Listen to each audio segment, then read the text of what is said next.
Hey class, I wanted to take a brief moment now that I'm done looking over your discussion board post for the disciple leadership discussion and kind of address what I saw there as a whole.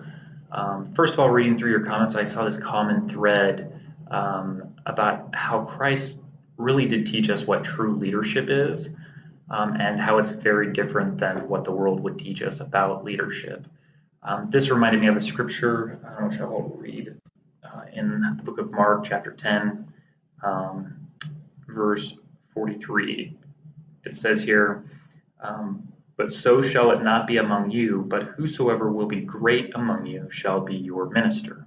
Christ teaches this various times throughout the Gospels, teaches it again in Doctrine and Covenants. There's a reference here to Doctrine and Covenants 50:26 as well, if you'd like to read that. But truly Christ exemplifies servant leadership, as you said in the discussion boards, as he washed the feet of his disciples.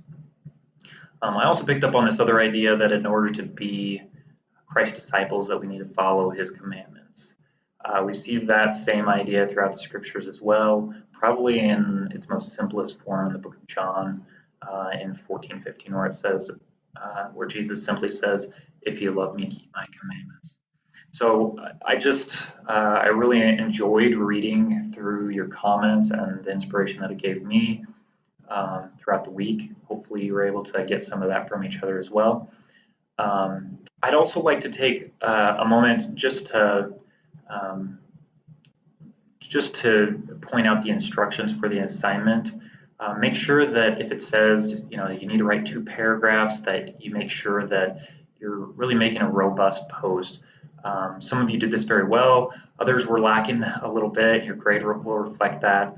But usually there's a word count or a paragraph. If it says paragraph, usually that's 4 to 5 sentences, just so that you can really expound and dig a little bit deeper into what you've learned. So it's been a great week, and thank you so much for your discussion this week. And I'll talk to you again soon. Thanks.